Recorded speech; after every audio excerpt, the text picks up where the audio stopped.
Question number 60 कहता है NPR equals to 720 NCR, then the value of R equals to, R की value निकालनी है तो NPR की वैल्यू हम जानते हैं n का फैक्टोरियल बट्टे n माइनस आर का फैक्टोरियल, NCR की वैल्यू होती है n फैक्टोरियल बट्टे r factorial into n minus R का फैक्टोरियल। 720 साथ में आएगा, दोनों तरफ अगर देखें तो n फैक्टोरियल से n factorial get cancel out, n minus R से n माइनस आर का factorial cancel out. r factorial की वैल्यू 720 आ रही है तो इसका मतलब r का मान हमारे पास यहाँ से केवल 6 होता है, उसके केस में r फैक्टोरियल 720 पॉसिबल है, तो ऑप्शन थर्ड इसमें करेक्ट आ गया।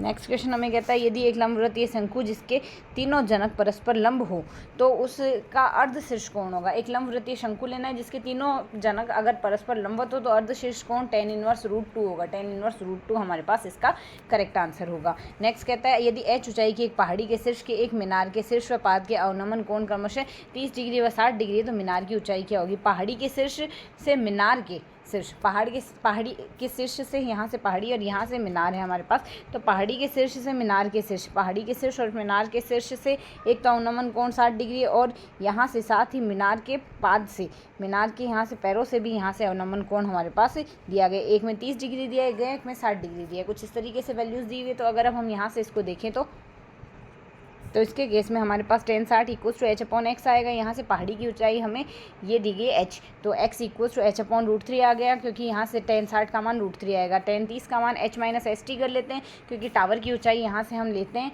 मीनार की ऊंचाई यहाँ से ht लेके चल रहे हैं, तो h माइनस st/x आ गया। सिंप्लीफाई करते हैं, ये वैल्यू आएगी जिसको अगर आगे सिंप्लीफाई करते हैं तो h माइनस h/3 यानी 2h/3 आ गया।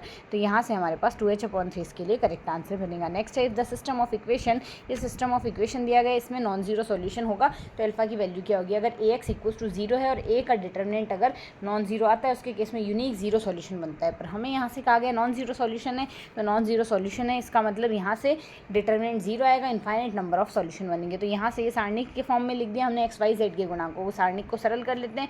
जैसे हम सरल करेंगे अल्फा की वैल्यू आ गई -3, अल्फा की वैल्यू -3 रिप्रेजेंट करता है, इसके लिए अल्फा इक्वल्स टू -3 पर इनफाइनाइट नंबर ऑफ सॉल्यूशन होंगे। नेक्स्ट कहता है for the group z star, z set of integer star, इसमें डिफाइन की गई संक्रिया है जो कि a star b equals to a plus b plus 1 for all a b belongs to z। तो a का इन्वर्स हमने फाइंड आउट करना है, a का इन्वर्स यहाँ से होगा क्या।